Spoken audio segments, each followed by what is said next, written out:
Hello friends, Anita Patel maths ચેનલમાં આપનું સ્વાગત છે। Chapter 1 relation and function. અગાઉના વિડીયોમાં આપણે દ્વિક્રિયા બાઇનરી ઓપરેશન વિશે શીખી ગયા। આજના વિડીયોમાં આપણે સમક્રમી દ્વિક્રિયા, કમ્યુટેટિવિટી ઓફ બાઇનરી ઓપરેશન, દ્વિક્રિયા માટે જૂથનો નિયમ, એસોસિએટિવિટી ઓફ બાઇનરી ઓપરેશન, તટસ્થ ઘટકનું અસ્તિત્વ, identity element of binary operation અને વ્યસ્ત ઘટક એટલે કે inverse element of binary operation વિશેની સમજ મેળવીશું। ખૂબ ધ્યાનથી સમજજો મિત્રો, પરીક્ષામાં આને અનુરૂપ એમસીક્યુ અથવા તો 1 માર્કના ક્વેશ્ચન પૂછાય છે। સમક્રમી દ્વિક્રિયા, ઇંગ્લિશમાં આપણે કોમ્યુટેટિવિટી ઓફ બાઇનરી ઓપરેશન તરીકે ઓળખીશું। મિત્રો, વ્યાખ્યા આપણે દ્વિક્રિયા એટલે શું તે શીખી ગયા। તો 2 એલિમેન્ટ લેવાના છે કોઈ એક ગણમાંથી। તો for every A B belongs to એ માટે જો એ સ્ટાર બી અને બી સ્ટાર એ સમાન થાય, for every A B belongs to એ માટે એ સ્ટાર બી અને બી સ્ટાર એ સમાન થાય તો ગણ એ પરની દ્વિક્રિયા સ્ટાર, આપણે શીખી ગયા સ્ટાર તરીકે ઓળખીએ છીએ, સ્ટાર એ સમક્રમી છે તેમ કહેવાય।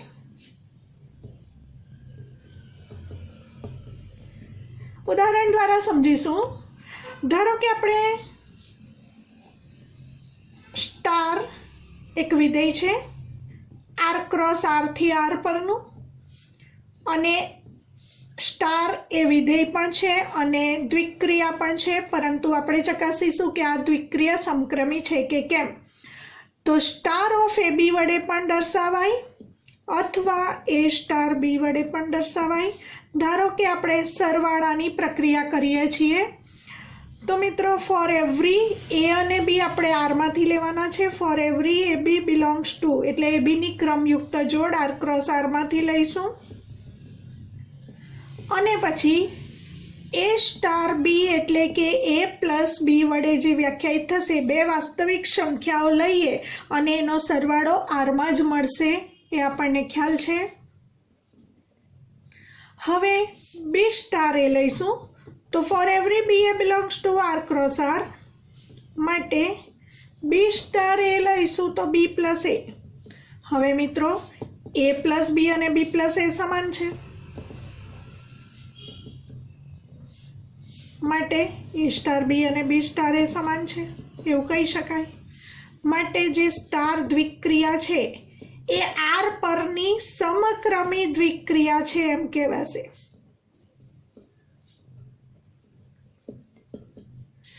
હવે એ જ પ્રમાણે મિત્રો આપણે ગુણાકારની વાત કરીએ તો ગુણાકારની ક્રિયા કરીએ આર ઉપર તો તે જ પ્રમાણે star from R cross R to R ગુણાકારની દ્વિક્રિયા એટલે કે A star B equal to A B પણ સમક્રમી છે એવું સાબિત થશે। મિત્રો, મૌખિક સમજી શકાય, કારણ કે 2 વાસ્તવિક સંખ્યાઓ એ અને બી લઈએ, એ બીની ક્રમયુક્ત જોડ આર ક્રોસ આરમાં લઈએ તો આપણને એ સ્ટાર બી એટલે 2 વાસ્તવિક સંખ્યાઓનો ગુણાકાર પણ આરમાં મળશે। હવે એ star B equal to A બી, હવે એ અને બીનો ગુણાકાર કરીએ કે બી અને એનો ગુણાકાર કરીએ સમાન જ મળે, તો A B equal to B A equal to B star A કહી જ શકાય। સેમ એ જ પ્રમાણે આપણે બાદબાકી માટે લઈશું અને ચકાસીએ કે સમક્રમી છે કે કેમ। આર ક્રોસ આર થી R A star B equal to A minus B લઈએ। હવે મિત્રો એ ફોર એવરી એ બીની ક્રમયુક્ત જોડ આર ક્રોસ આરમાંથી લેવાની અને એ માઇનસ બી આરમાં મળે છે એવું બતાવવાનું, તો એ સ્ટાર બી અને બી સ્ટાર એ સમાન મળે છે એવું બતાવવાનું અહીં શક્ય નથી, કારણ કે મિત્રો એ સ્ટાર બી લઈએ તો a માઇનસ બી મળશે, પરંતુ બી સ્ટાર એ લઈશું તો બી માઇનસ એ મળશે. તો સ્પષ્ટ આના ઉપરથી વ્યાપક રીતે સમજી શકાય છે કે a minus B is not equal to B minus A. માટે સ્ટાર એ સમક્રમી નથી એવું આપણે કહી શકીએ. અને એક ઉદાહરણ આપીને પણ તમે બતાવી શકો છો. a બરાબર 1 અને b બરાબર 2 લઈશું આર, એટલે કે a બરાબર 1 બિલોંગ્સ ટુ આર, b બરાબર 2 બિલોંગ્સ ટુ આર લેતા 1 2 ની જે ક્રમયુક્ત જોડ છે એ આર ક્રોસ આરમાં છે. હવે એ સ્ટાર બી શોધીએ, એટલે કે 1 સ્ટાર 2 બરાબર 1 માઇનસ 2. 1 માઇનસ 2નો આન્સર -1 મળે. હવે બી સ્ટાર એ લઈએ તો 2 માઇનસ 2 સ્ટાર 1 એટલે કે 2 માઇનસ 1. -1 અને 1 સમાન નથી, એટલે કે આપણે અહીં કહી શકીશું A star B is not equal to B star A હોવાથી આપણે કહી શકીશું કે star from R cross R to R A star B equal to A minus B સમક્રમી નથી. સમક્રમી દ્વિક્રિયા નથી એવું કહેવાશે. તે જ પ્રમાણે ભાગાકાર માટે પણ કહી શકીશું. તો તે જ પ્રમાણે ભાગાકાર માટે પણ સમજી શકાય મિત્રો. ધારો કે a બરાબર 1 લઈએ અને b બરાબર 2 લઈએ અને a સ્ટાર b બરાબર a અપન b લઈએ તો 1 સ્ટાર 2 બરાબર 1 અપન 2 થશે, પરંતુ 2 સ્ટાર 1 બરાબર 2 અપન 1 ઇક્વલ ટુ 2 થશે. તો બંને સમાન નથી, માટે સ્ટાર એ સમક્રમી દ્વિક્રિયા નથી. ભાગાકારની ક્રિયા માટે પણ એવું સાબિત થશે. તો સરળતાથી સમજી શકાય એવી વાત હોવાથી આપણે સીધું લખાણ લખી દઈશું. Star from R star cross R star to R star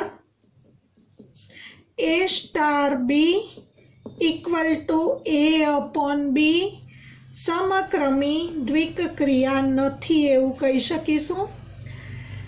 હવે બીજો નિયમ, એક જૂથનો નિયમ, દ્વિક ક્રિયા માટે જૂથનો નિયમ. એને ઇંગ્લિશમાં કહીશું એસોસિએટિવિટી ઓફ બાઇનરી ઓપરેશન. વ્યાખ્યાયિત કરીશું. મિત્રો, વાસ્તવિક સંખ્યા ગણ આર માટે જૂથનો નિયમ તમને ખ્યાલ છે એ જ પ્રમાણે અહીં આવશે. તો અહીં 3 ઘટકો લેવાના છે. સમક્રમી દ્વિક્રિયા માટે જે રીતે a અને b 2 ઘટકો લીધા, તો અહીં 3 ઘટકો લેવાના છે. જો એબીસી 3 ઘટકો આપણે એ ગણમાંથી લઈએ અને એ સ્ટાર બી ને કૌંસમાં મૂકીને એનું જૂથ લઈને સ્ટાર સી કરીએ, કે બી સ્ટાર સી કરીને એનું જૂથ લઈને પછી એ સાથે સ્ટાર લઈએ, એવું for every ABC belongs to A થાય, તો દ્વિક ક્રિયા સ્ટાર, હવે ગણ એ પર લીધું છે એટલે એનો પ્રદેશ એ ક્રોસ એ અને સહપ્રદેશ એ ગણ આવશે, જૂથના નિયમનું પાલન કરે છે એવું કહેવાશે. વ્યાખ્યા ધ્યાનથી સમજજો મિત્રો, ખૂબ સરળ છે. 3 ઘટકો એબીસી બિલોંગ્સ ટુ એ માટે A star B star C equal to A star B star C, એવું for every ABC belongs to એ માટે સાબિત થાય તો સ્ટારને આપણે જૂથના નિયમનું પાલન કરે છે તેમ કહીશું. તો આ દ્વિક્રિયા જૂથના નિયમનું પાલન કરે છે. ઉદાહરણ લઈને સમજીએ મિત્રો. તો star from R cross R to R, ધારો કે પહેલાં સરવાળાની ક્રિયા લઈએ a પ્લસ બી, તો ફોર 3 ઘટકો લઈશું. જો મિત્રો આગળ આપણે ચર્ચા કરી 3 ઘટકોનો સરવાળો એક સાથે કરી શકાય એ અહીં તમે જોઈ શકશો. એબીસી બિલોંગ્સ ટુ આર લઈએ. એબીસી 3 ઘટકો આરના સભ્યો છે. એને માટે પહેલાં એ સ્ટાર બી સ્ટાર સી લઈએ. તો એ સ્ટાર, હવે આને ઢાંકી દઈએ બી સ્ટાર સી, જેવી રીતે એ સ્ટાર બી બરાબર એ પ્લસ બી, તો બી સ્ટાર સી બરાબર બી પ્લસ સી. હવે આપણે આ એક ઘટક છે અને આ આખો બીજો ઘટક છે. બંને ઘટકની વચ્ચે સ્ટાર કઈ રીતે વ્યાખ્યાયિત છે? બંનેના સરવાળા વડે વ્યાખ્યાયિત છે. તો આ બંનેના સરવાળા વડે સ્ટાર વ્યાખ્યાયિત છે, માટે a plus b plus c લખી શકાય. હવે મિત્રો એબીસી એ વાસ્તવિક સંખ્યાગણ આરના સભ્યો છે અને સંખ્યાગણ આર માટે જૂથનો નિયમ સાચો હોવાથી અહીં જૂથ બદલીશું. આપણે લખી શકીએ બી પ્લસ સીના જૂથને બદલે એ પ્લસ બીનું જૂથ. હવે મિત્રો a plus B equal to a star B લખી શકાય. તો અહીં a star B plus C. હવે આ ઘટક અને આ ઘટકની વચ્ચે પ્લસ છે. બે ઘટકો વચ્ચે પ્લસ હોય તો સ્ટાર વડે વ્યાખ્યાયિત છે. તો a star B star c કહી શકાશે.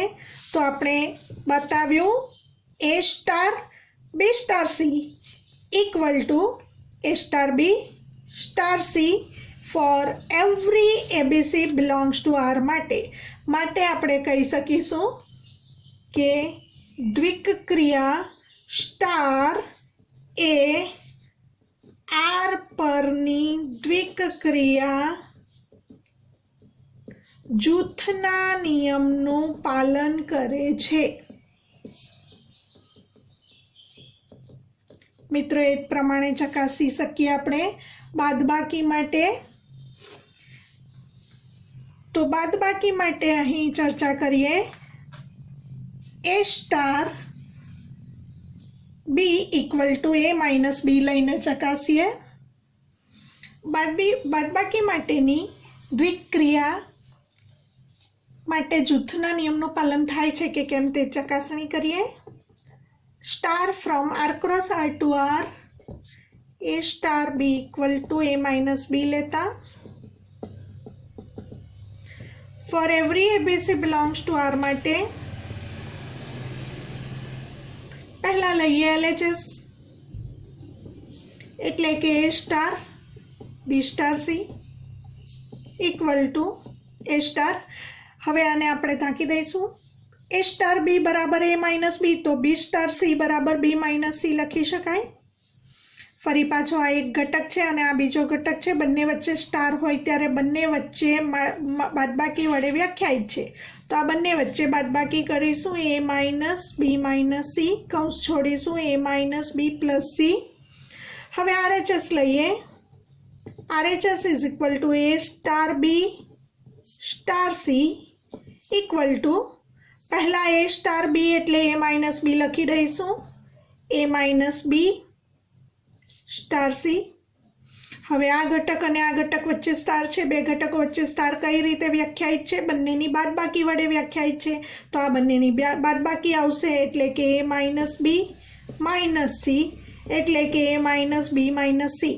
તો મિત્રો a સ્ટાર બી સ્ટાર સીનો આન્સર આવે છે a minus b plus c અને a સ્ટાર બી સ્ટાર સીનો જવાબ આવે છે a minus b minus c. અહીં LHS is not equal to RHS માટે આપણે કહી શકીશું સ્ટાર એ ગણ આર પરની દ્વિક ક્રિયા જૂથના નિયમનું પાલન ન કરે.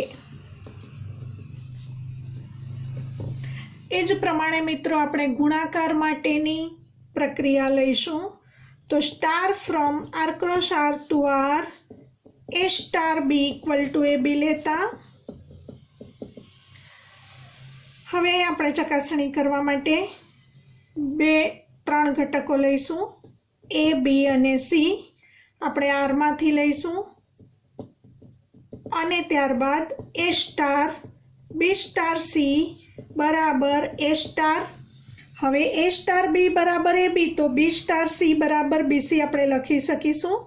બે ઘટકો વચ્ચે સ્ટાર કઈ રીતે વ્યાખ્યાયિત છે? બંનેના ગુણાકાર વડે વ્યાખ્યાયિત છે. માટે a સ્ટાર બી સી બરાબર a બી સી થશે. હવે a star B star c લઈએ. હવે a star B equal to a b લખાશે. a બી સ્ટાર સી બે ઘટકો વચ્ચે સ્ટાર બંનેના ગુણાકાર વડે વ્યાખ્યાયિત છે, તો આ બંનેનો ગુણાકાર એટલે કે એબીસી. તો અહીં પણ એબીસી મળે છે, અહીં પણ એબીસી મળે છે. એનો મતલબ a star B star C equal to A star B star સીનું પાલન for every ABC belongs to R માટે થતું હોવાથી આપણે કહી શકીશું સ્ટાર એ ગણ આર પરની દ્વિક ક્રિયા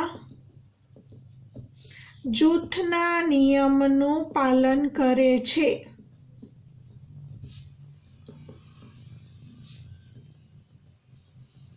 મિત્રો હવે આ જ રીતે ભાગાકાર માટે આપણે ચકાસી શકીએ. તો ભાગાકાર માટે પાલન ન થાય એવું આપણે સમજી શકીએ. તો તે જ પ્રમાણે star from a star B equal to A upon b, जहाँ b is not equal to 0, ए आर स्टार परनी द्विक क्रिया पण जूथना नियमનું પાલન ન કરે. મિત્રો સ્પષ્ટ સમજી શકાય. એ સ્ટાર બી સ્ટાર સી લઈશું તો એ સ્ટાર બી અપોન સી આવશે અને પછી એ અપોન બી અપોન સી આવશે. એ જ પ્રમાણે આમાં લેતા બંને સમાન ન મળે, માટે ભાગાકારની ક્રિયા પણ જૂથના નિયમનું પાલન કરતી નથી. મિત્રો ખૂબ ધ્યાનથી સમજજો. હવે આપણે લઈશું આઈડેન્ટિટી એલિમેન્ટ અને ઇન્વર્સ એલિમેન્ટ એટલે કે તટસ્થ ઘટક અને વ્યસ્ત ઘટક. તો બંને ટોપિક ખૂબ મહત્વના છે. એને રિલેટેડ એમસીક્યુ અથવા 1 માર્કના ક્વેશ્ચન પૂછાય છે. તટસ્થ ઘટક, તો સ્ટારનો તટસ્થ ઘટક એને આપણે ઈ વડે દર્શાવીશું. ઈનું અસ્તિત્વ વ્યાખ્યાયિત કરીશું. ખૂબ ધ્યાનથી સમજીએ મિત્રો. દ્વિક્રિયા લઈશું. દ્વિક્રિયાને આપણે સ્ટાર વડે દર્શાવીએ અને પ્રદેશ આવે ક્રમયુક્ત જોડોનો ગણ એ ક્રોસ એ, કારણ કે ગણ એ પરની દ્વિક્રિયા લઈશું આપણે અને સહપ્રદેશ આવશે એ ગણ આપેલ છે. ધારો કે દ્વિક્રિયા આ પ્રમાણે આપેલ છે. હવે આપણે એક સિમ્બોલ લઈશું ધેર એક્ઝિસ્ટ એટલે ત્યાં અસ્તિત્વ છે. There exist b belongs to a એટલે કે કોઈ એક ઘટક બી ગણ એમાં એવો અસ્તિત્વ ધરાવે છે કે જેથી, તો there exist e belongs to a. E એટલે તટસ્થ ઘટક. There exist e belongs to a કે જેથી એ સ્ટાર ઈનું મૂલ્ય પણ એ મળે અને ઈ સ્ટાર એનું મૂલ્ય પણ જો આપણને ઈ મળે તો આપણે કહી શકીશું કે for every a belongs to એ માટે થવું જોઈએ. તો આપણે કહી શકીશું કે ઈને તટસ્થ ઘટક કહેવાશે. દ્વિક ક્રિયા સ્ટાર માટે તટસ્થ ઘટક કહે છે.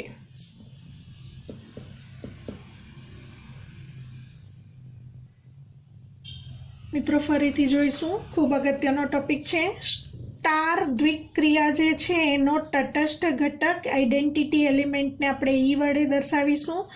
તો કઈ રીતે વ્યાખ્યાયિત થશે? દ્વિક્રિયા star from a cross a to a આપેલ છે. હવે ધેર એક્ઝિસ્ટ એટલે ત્યાં અસ્તિત્વ છે કોઈ એક ઘટક ઈનું અને ઈ પણ ગણ એનો સભ્ય છે. There exist e belongs to a એવો મળે કે જેથી એ સ્ટાર ઈ એનો જવાબ પણ એ આવે, ઈ સ્ટાર એ એનો જવાબ પણ એ આવે. એવું for every a belongs to એ માટે થાય તો ઈને આપણે કહીશું દ્વિક્રિયા સ્ટાર માટે તટસ્થ ઘટક એટલે કે આઈડેન્ટિટી એલિમેન્ટ તરીકે ઓળખીશું. હવે વ્યાખ્યાયિત કરીશું વ્યસ્ત ઘટક. તો સ્ટારનો व्यस्त घटक इनवर्स एलिमेंट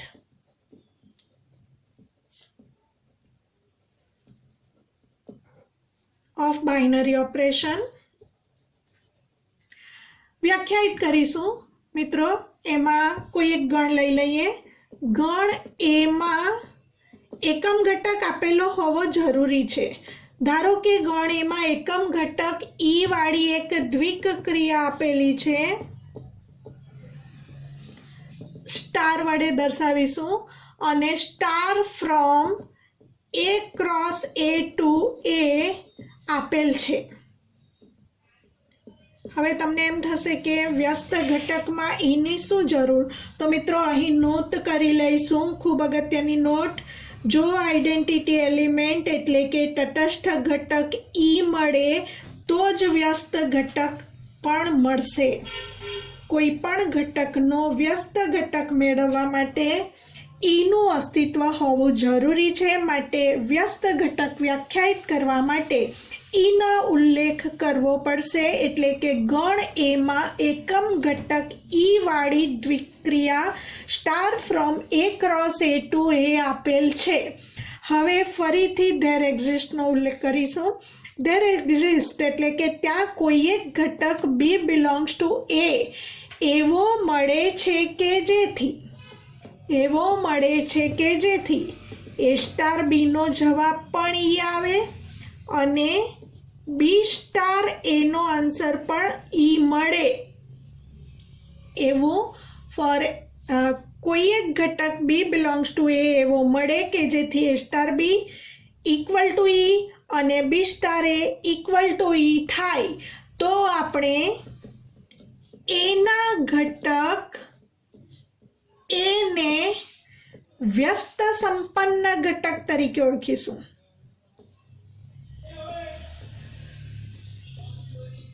तथा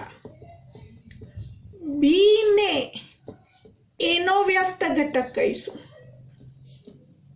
हवे बी ने ए नो व्यस्त घटक कहीशुं एटले मित्रों b equal to a inverse कहेवाशे। तो b equal to a inverse फरीथी जोई लईए। स्टार द्विक्रियानो व्यस्त घटक inverse element of binary operation व्याख्यायित करवा माटे तटस्थ घटक द्विक्रियाना तटस्थ घटकनुं जो अस्तित्व होय तो ज व्यस्त घटक मळे एवुं आपणे नोट करी लईशुं। व्यस्त घटक मेळववा तटस्थ घटक નું અસ્તિત્વ હોવું જોઈએ। તો ગણ એ માં એકમ ઘટક ઈ વાળી કોઈ દ્વિક્રિયા star from a cross a to a આપેલ હોય અને ધેર એક્ઝિસ્ટ એટલે કે ત્યાં કોઈ ઘટક બી એ માં એવો અસ્તિત્વ ધરાવતો મળે કે જેથી a star B equal to B star a બરાબર ઈ થાય તો એના ઘટક સ્મોલ એ ને વ્યસ્ત સંપન્ન ઘટક કહે છે કારણ કે એનો વ્યસ્ત ઘટક બી અસ્તિત્વ ધરાવે છે તથા બી ને એનો વ્યસ્ત કહે છે માટે બી ઇક્વલ ટુ એ ઇનવર્સ। અને મિત્રો આ નોટ યાદ રાખીશું। વ્યસ્ત ઘટક મેળવવા માટે તટસ્થ ઘટક ઈનું અસ્તિત્વ હોવું જરૂરી છે। મિત્રો આ વિડીયોમાં આપણે समक्रमी द्विक्रिया जूथना नियमનું પાલન કરે છે કે કેમ, દ્વિક્રિયા માટે તટસ્થ ઘટક ઈનું અસ્તિત્વ એની વ્યાખ્યાયિત કર્યું, દ્વિક્રિયા માટે વ્યસ્ત ઘટક કઈ રીતે મળે એ વ્યાખ્યાયિત કર્યું। હવે આ બધા ટોપિકને રિલેટેડ બોર્ડની એક્ઝામમાં પૂછાઈ ગયેલા કેટલાક ક્વેશ્ચન્સ આપણે જોઈશું નેક્સ્ટ વિડીયોમાં।